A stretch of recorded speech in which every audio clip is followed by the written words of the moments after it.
जो है राजस्थान की कक्षा 10 की जो अर्धवार्षिक परीक्षा है सत्र 2023-24 की है, उसमें जो हम कक्षा 10 की संस्कृत विषय का जो पेपर है उसको हम यहाँ पर डिस्कस करेंगे। तो देखिए ये जो है आज 12 जिले में हुआ है ये पेपर संस्कृत का, यानी कि इस साल का ये रियल पेपर है जो 12 जिले में हो चुका है। ठीक है, पहले तो मैं आपको ये बता दूं कि ये हो चुका है, होने वाला नहीं है, वो नहीं है। लेकिन जिन जिलों में जो है संस्कृत के पेपर नहीं हुए हैं उन सभी को जो है ये मॉडल पेपर जरूर करना चाहिए, और ये इस साल का मॉडल पेपर है। क्योंकि इस साल क्या किया है कि इस साल जो है आपके पेपर कुछ विद्यार्थियों को, यानी कि बहुत से जो विद्यार्थी हैं उनको जो है पेपर कठिन लग रहे हैं। वो ऐसा लग रहे हैं क्योंकि इस बार जो है पैटर्न पेपर जो है चेंज किया है, यानी कि आपके अर्धवार्षिक में भी जो है वार्षिक की तरह ही पेपर बनाए जा रहे हैं, यानी कि आपकी वार्षिक में भी जो है इस तरह से ही पेपर आपके आने वाले हैं। तो बहुत से विद्यार्थी क्या करते हैं कि अर्धवार्षिक जो परीक्षा होती है उसको एक तरह से ऐसे नॉर्मली लेते हैं कि कोई दिक्कत नहीं है, तो ऐसे ये टाइम पास है। तो वो क्या करते हैं कि पढ़ते भी टाइम पास ही है। अब जब टाइम पास आप पढ़ोगे तो पेपर तो अगर आपके लेवल का आ रहा है तो फिर आपको जो है कठिन ही लगता है। तो इस वजह से जो है आपके अर्धवार्षिक हो वार्षिक हो दोनों की तैयारी आपको अच्छे से जो है करनी चाहिए। और हम इस अर्धवार्षिक परीक्षा जो ये पेपर है इसमें आपको सभी को बताएंगे कि आप जो है अपने जो आपका जो पेपर होने वाला है संस्कृत का उसकी आप किस तरह से जो है तैयारी करेंगे। और जिनका भी पेपर नहीं हुआ है वो इस पेपर को जरूर सोल्व करके जाएंगे। इसका जो है मैक्सिमम पार्ट हम जो है इस वीडियो में सोल्व करवाने वाले हैं। तो देखिए सबसे पहले हमारे पास क्वेश्चन है। अब ये देखिए क्वेश्चन जो है बुक के क्वेश्चन है। बुक के क्वेश्चन इन्होंने जो है यहाँ पर 6 MCQ में पूछ रखे हैं। ठीक है, 6 MCQ में जो पूछ रखे हैं। तो देखिए पहला क्वेश्चन है कि कुत्सित वस्तु मिश्रितम किम जातम। तो इसका जो आंसर है वो होगा भक्ष्यम, इसका आंसर होगा। अगला है कि लोके महतो बयात का मुच्यते। तो इसका आंसर क्या होगा, बलवान होगा। अगला क्वेश्चन है कि शिशु लालनम इति पाठ कुत संकलित। तो इसका जो आंसर है वो है कुंदमालात, यानी कुंदमाला से लिया गया था। अगला क्वेश्चन है कि दुर्बल सुति कस्या अध्यापिका कृपा भवती। तो इसका जो आंसर है मातु, इसमें आंसर आएगा। अगला क्वेश्चन है तिरुकुल्लूर इति ग्रंथ मूलतः कस्याम भाषायाम रचित। तो इसका जो आंसर है वो है तमिल भाषायाम। इसके बाद अगला क्वेश्चन है कि गुर्जर राज्य कदा भूकंप विभीषिका समुत्पन्ना, यानी कि जो गुर्जर राज्य था उसमें कब जो है भूकंप विभीषिका हुई थी। तो ये जो है 2001 ईस्वी में हुई थी। अब देखिए प्रिय विद्यार्थी ये जो क्वेश्चन है, अब देखिए ये क्वेश्चन पाठ के अंदर से बनाए गए।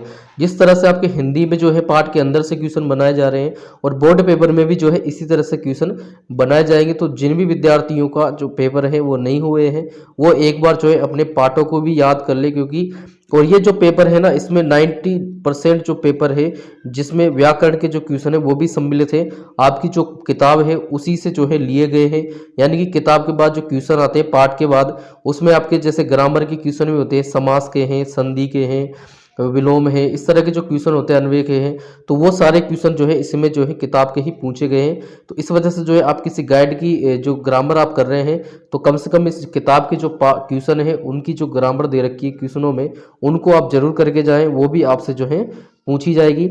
इसके बाद देखिए और ये पेपर पैटर्न आप देखते चले कि किस तरह से आपका क्वेश्चन जो है पूछा जा रहा है। इसके बाद जो है अपठित गद्यांश है उसमें जो है एक पदेन उत्तर। बहुत से भी स्टूडेंट को देखिए आज भी जैसे हम ड्यूटी कर रहे थे तो बहुत से बच्चे पूछ रहे थे कि सर इस शब्द का क्या अर्थ है।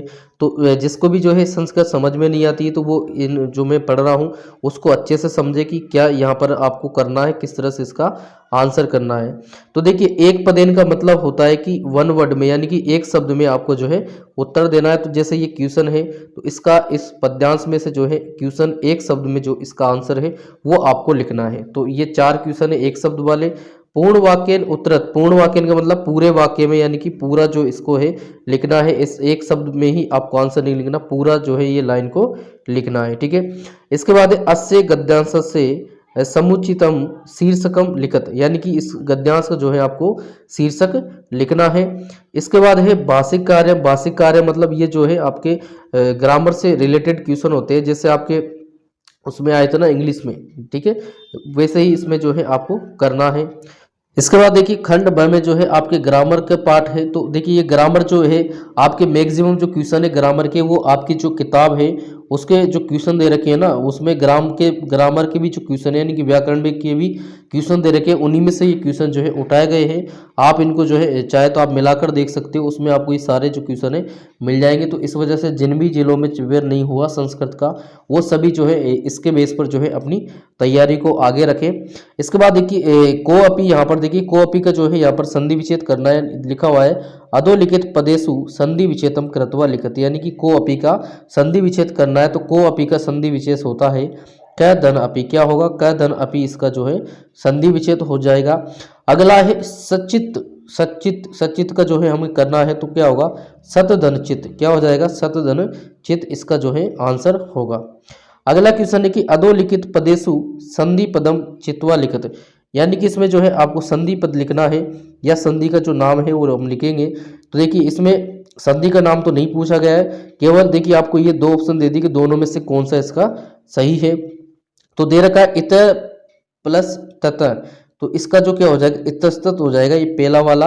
और संधि की हम बात करेंगे तो विसर्ग संधि इसमें जो है होगी। दूसरा है शरत धन चंद्र, तो क्या हो जाएगा इसका शरत चंद्र हो जाएगा, इसका आंसर इसमें जो है व्यंजन संधि इसमें होगी। अगला है कि अधोलिखित पदेषु समस्त पदानाम विग्रहम अथवा विग्रह पदानाम समास कृत्वा समासस्य नामापि लिखित, यानी कि ये जो पद दे रखे हैं इनका आपको समास विग्रह करना है और फिर उनके समास का नाम भी आपको लिखना है। तो ये जो क्वेश्चन है आपकी किताब के क्वेश्चन है, जैसे तुच्छ जीवे का आप देखना है आपको, और जैसे मलेन संहिता में ये भी आपकी किताब का क्वेश्चन है जिसका क्या हो जाएगा समलम हो जाएगा जो है समास विग्रह, और अभिभाव समास इसमें जो है। अगला क्वेश्चन है आपके पास कि अधोलिखित वाक्यसु रेखांकित पदे नाम विभक्ति तत्कारणम लिखित, तो इसमें देखिए आपको जो है ये लिखना है कि इसमें एक तो आपको विभक्ति कौन सी है और इसके तत्कारणम कौन सा है वो आपको लिखना है, यानी कि दो शब्द इस तरह से हम लिखेंगे विभक्ति और तत्कारणम। तो विभक्ति में देखिए यहाँ पर रेखांकित शब्द अति दाक्षिणेन, तो इसमें जो विभक्ति है वो तृतीय विभक्ति है, और तत्क्षणानुम क्या आएगा इसमें अलम आएगा, क्या आएगा अलम आएगा, यानी कि अलम के साथ में ये यूज हो रही है। अगला है रामम, यहाँ पर रामम में जो है अंडरलाइन है उपसर्ते प्रणम्य च, तो रामम में जो है विभक्ति वो द्वितीय विभक्ति है और ये उपसर्ते के साथ है, तो इसका जो तत्कारणम है वो आएगा उपसर्ते। तो ये सारे ये जो दोनों क्वेश्चन है ये भी आपकी किताब के अंदर से ही आए हुए क्वेश्चन है, आप इनको देख लेना। देखिए अगला क्वेश्चन है कि कोष्ठकेषु प्रदत्ते शब्दे प्रकृति प्रत्ययानुसार रिक्त स्थानीय पूर्यत, यानी कि यहाँ पर देखिए प्रत्यय यानी कि ये जो मिलाकर प्रत्यय हम यहाँ पर यूज करना है और इसको जो है लिखना है। तो देखिए क प्लस अनियर, तो इसका जो होता है वो करणीय हो जाएगा, क्या हो जाएगा इसका आंसर करणीय हो जाएगा। और अगला है बालक प्लस टाप, तो बालक में जब टाप प्रत्यय हम जोड़ेंगे तो ये जो है बालिका हो जाएगा, क्या हो जाएगा बालिका जो इसका आंसर हो जाएगा। इसके बाद अगला क्वेश्चन है कि मंजूषायाम प्रदत्ते अव्यय पदे रिक्त स्थानानुपूर्यत, तो ये अव्यय पद का हमें इसमें भरना है, तो ये भी आपकी किताब की क्वेश्चन है। तो देखिए जैसे यहाँ पर है जीवनम दुर्हवम अस्ति, तो ये यहाँ पर आ जाएगा अत्र आ जाएगा। अगला है पर्यावरण संरक्षणम प्रकृति आराधना, तो यहाँ पर जो है आ जाएगा एवं आ जाएगा, यहाँ पर एवं आ जाएगा। और अगला है समय से सदुपयोग करणीय, यानी कि इसमें जो किया जाएगा सदा आ जाएगा। और अगला है इदानीम वायुमंडलम प्रदूषित मस्ती, तो यहाँ पर आ जाएगा ब्रसम। इसके बाद देखिए अगला क्वेश्चन है ग्रामर का ही कि अधोलिखित नाम उपसर्ग, यहाँ पर देखिए उपसर्ग और धातु जो है हमें लिखना है। तो देखिए दुर्दम गम, यानी कि दुर प्लस गम लिखा हुआ है, तो इसका क्या बन जाएगा दुर्गम बन जाएगा, क्या बन जाएगा दुर्गम बन जाएगा। अगला है अवरोध, तो इसका अवरोध बन जाएगा, क्या बन जाएगा इसका अवरोध शब्द इसका जो है बन जाएगा। अगला है कि अस्मत् शब्द से सप्तमी विभक्तो एक वचने रूपम भवति। अब यहाँ पर देखिए आप क्वेश्चन समझे, क्वेश्चन में क्या पूछ रहा है कि अस्मत् तो शब्द है और उसकी सप्तमी विभक्ति है और एक वचन है, उसका क्या रूप होगा, ठीक है। तो उसका जो रूप है वो होगा मई, क्या हो जाएगा मई शब्द है जो इसका रूप होगा। अगला है लिख धातु लट लकार से मध्यम पुरुष से एक वचन, यानी कि लिख तो धातु है और उस लट लकार है और मध्यम पुरुष है और एक वचन है, उसका क्या रूप होगा। तो इसका जो रूप है वो क्या होता है लिक्सी होता है, क्या होता है लिक्सी इसका जो है रूप होता है। अगला क्वेश्चन है कि अधोलिखितो संख्यावाची शब्दों संस्कृत लिखत, यानी कि इनकी जो गणित, ये जो गणित में है इसको संस्कृत में लिखना है। जैसे 140 है तो 140 को हम बोलते हैं चत्वारिंशद दिक्शतम, चत्वारिंशद दिक्शतम इसको जो है बोला जाता है। 2000 को हम जो है द्विसहस्र बोल सकते हैं।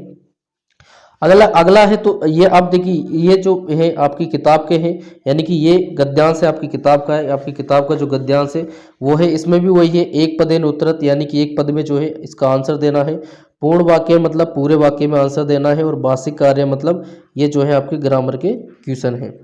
इसके बाद देखिए एक और क्वेश्चन देखिए क्या दे रखा है कि अधोलिखित पद्यस्यांश पठित्वा एतदाधारितं प्रश्नानां यथा निर्देशम उत्तराणि लिखत, यानी कि जिस तरह से आपके हिंदी में जो है काव्यांश आया था और उसके जो है आंसर आपको लिखने थे, सेम इसी तरह से इस बार आपके संस्कृत में जो है एक श्लोक दे दिया गया है, यानी कि पद्यांश है, और उसके जो है आपको आंसर इस तरह से लिखने हैं। इसके बाद अगला क्वेश्चन है नाट्यांश। देखिए कितने सारे आपके जो है यहाँ पर दे रखे, नाट्यांश का भी दे दिया इसमें, यानी कि नाट्यांश को पढ़ो और जो क्वेश्चन पूछे गए उसके आपको आंसर देने, यानी कि नाट्यांश पर आधारित जो है। अब नाट्यांश का मतलब, नाट्यांश आप कैसे देखेंगे कि जिनमें जैसे जैसे वार्तालाप होता है, जैसे यहाँ पर काक है और पिका में वार्तालाप हो रहा है, यानी कि जिन पाठों में आपके वार्तालाप दिए गए हैं, बात कर रहे हैं इस तरह से, तो वो सभी क्या कहलाते हैं, जो है नाट्यांश कहलाएंगे। अगला है देखिए, अगला है तो लिखित पदस्य पठित पद्यांशस्य हिंदी भाषायां सप्रसंगम अनुवादम लिखत, यानी कि इसका जो है आपको इन दोनों में से एक का आपको क्या लिखना है, हिंदी भाषा में सप्रसंग अनुवाद आपको लिखना है। इसके बाद है मंजूषात पदानि चित्वा अधोलिखितम श्लोका नाम अन्वय पूर्यतम, यानी कि ये आपका एक श्लोक दे रखा है और ये यहाँ पर जो है खाली हिस्सा में जो है इनमें आपको क्या आएगा वो इनमें से आपको भरना है। तो ये आपकी किताब का ही, तो यानी कि आपको जो श्लोक है वो याद आपको होना चाहिए। इसके बाद अगला क्वेश्चन है अधोलिखित वाक्यसु रेखांकित पद धातु निर्माणम कर, यानी कि आपको जो है इन 4 क्वेश्चनों के जो है रेखांकित पद के आधार पर प्रश्न निर्माण आपको करने हैं। तो देखिए ये जो थर्ड और फोर्थ है ये हमने आपको इंपोर्टेंट क्वेश्चन में करवाया हुआ है। तो देखिए न्यायाधीश बंकिम चंद आसित, तो बंकिम चंद की जगह पर क्या आ जाएगा, क आसित, यानी कि न्यायाधीश का आसित जो है इसका आंसर हो जाएगा। अगला है बुद्धिमती चपेटिया पुत्रो प्रभयति, तो इसमें जो चपेटिया की जगह पर क्या आ जाएगा, कया आ जाएगा, क्या आएगा, कया इसकी जगह पर आ जाएगा। अगला क्वेश्चन है अधोलिखित नाम समानार्थक पदानाम मेलनम कुरुते, यानी कि ये जो शब्द दे रखे हैं इनके जैसे ही अर्थ वाले जो शब्द हैं इधर हमें मिलाने हैं। तो देखिए जो इंद्र है, इंद्र का जो है क्या हो जाएगा, वासव हो जाएगा, और शीघ्रम का जो है क्या हो जाएगा, जो है द्रुतगत्या हो जाएगा, और बलिवर्दम का जो है वृषभ हो जाएगा, और चक्रुष व्यायाम का नेत्रा व्यायाम जो है आंसर हो जाएगा। इसके बाद देखिए अगला क्वेश्चन है कि स्वपाठ्य पुस्तक श्लोक द्वयम लिखित यद अस्मिन प्रश्न पत्रे न स्यात्, यानी कि आपकी जो किताब है उसके 2 श्लोक लिखने हैं जो इस पेपर में नहीं आए हो। तो देखिए पेपर में कम से कम जो है 3 या 4 श्लोक आपके आ जाते हैं, तो कम से कम आपको 5 या 6 श्लोक जो है याद होने चाहिए। और ध्यान रखना है कि श्लोक आपको वही लिखना है जो आपके पेपर में नहीं आए हो। अगर जो पेपर में आ गया और गलती से आपने वो लिख दिया तो आपको जो है नंबर नहीं दिए जाएंगे फिर, क्योंकि एग्जामिनर को लगेगा कि इसने पेपर में से जो है चीटिंग करके लिखा है। इसके बाद है कि जननी तुल्य वत्सला इति पाठस्य सारम हिंदी भाषायाम लिखित, यानी कि इसका जो सार है वो हिंदी भाषा में आपको लिखना है।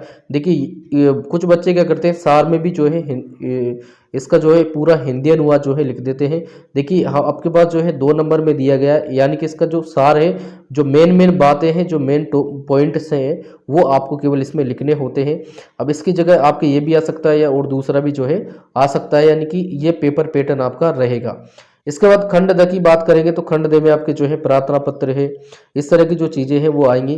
तो एक प्रार्थना पत्र है आपके कि भगवान रमेश स्वकीयम पितरम प्रति स्वाध्याय विषय अधोलिखितम प्रश्न पत्र मंजूषाया पद सहायता पूरक, यानी कि मैंने आपको बताया था कि आपके जो है पत्र 2 तरह से आएंगे, एक तो खालिस्तान भरने का और एक आपके इस तरह से जो है लिखा हुआ रहेगा। देखिए क्या लिखा है कि स्वयं निहारिका, आप निहारिका हो और राजकीय उच्च माध्यमिक विद्यालय जयपुर नगर में जो है प्रधानाचार्य स्थानांतरण प्रमाण पत्र प्राप्त एवं संस्कृत जो है, यानी कि एक तरह से यहाँ पर स्थानांतरण प्रार्थना पत्र जो है आपको लिखना है, जो कि हमने आपको इम्पोर्टेंट क्वेश्चनों में भी करवाया था, अगर आपने पढ़ा होगा तो। इसके बाद देखिए ये वाला जो है, ये क्या है, ये हमारे पास है कि पिता पुत्र जो है वार्तालाप है, वो आपको करना है। तो ये भी हमने इम्पोर्टेंट वार्तालाप में आपको जो है करवा रखा है। इसके बाद देखिए अगला है 29 में। तो 29 में जो है कि किसी भी 4 शब्दों का जो है संस्कृत भाषा में आपको अनुवाद लिखना है, तो आप जो है लिख सकते हो। इसके बाद देखिए लास्ट में है ये यानी कि क्रम से जमाने वाली जो कहानी है वो है। तो ये जो है आपकी 8वीं और 9वीं उसमें से आती है, ये भी उसी में से दे रखी है, तो उसमें से आप कर लेना, और जो हमने करवा रखी है उनको भी आप कर लेना, उसी में से आपके ये आ जाएगी। तो इस तरह से प्रिय विद्यार्थियों, आपका जो पेपर है 10वीं संस्कृत का वो रहने वाला है। ये आज जो है 12 जिले में हुआ है पेपर, और मैंने आपको पहले ही बताया कि बहुत से विद्यार्थियों को जो पेपर है वो ठप लग रहे हैं, और हमसे भी जो है शिकायत बच्चे करते हैं कि सर आप जो बता रहे हो वो पेपर में नहीं आ रहा है। देखिए ये जो है पेपर पैटर्न जो है किस तरह से बना रहे हैं, ये बोर्ड के पेपर पर जो है आपके पेपर बने हुए हैं। तो हम जो क्वेश्चन करवा रहे हैं, तो ये जरूरी नहीं है कि सेम टू सेम उसी लैंग्वेज पर वो जो क्वेश्चन है वो आता है। अगर थोड़ी सी लैंग्वेज भी वो चेंज कर देता है, तो आपको समझना चाहिए कि ये क्वेश्चन में क्या पूछा जा रहा है। यानी कि जो स्टूडेंट अच्छी तैयारी कर रहे हैं या कर रहे थे, उनको कोई दिक्कत इसमें नहीं हो रही है। लेकिन जो विद्यार्थी कुछ ऐसे होते हैं जो साल भर पढ़ते नहीं है, फिर जो है पेपर के टाइम जो है इधर उधर भागा दौड़ी करते हैं, तो उनसे मैं यही कहूँगा कि आप जो है अच्छे से जो है तैयारी करें, और आपकी ये जो संस्कृत है, आपकी जो बुक में जो दे रखे हैं इम्पोर्टेंट क्वेश्चन, और जो आपकी बुक के जो ग्रामर के क्वेश्चन करवा के उनको आप जरूर करें। उनमें से ही जो है आपका ये पूरा पेपर रहने वाला है। इसके बाद अगर विद्यार्थियों आपको कोई इस पेपर से संबंधित कोई डाउट है, तो आप हमें कमेंट सेक्शन में कमेंट करें, हम उसका रिप्लाई जो है आपको ज़रूर करेंगे।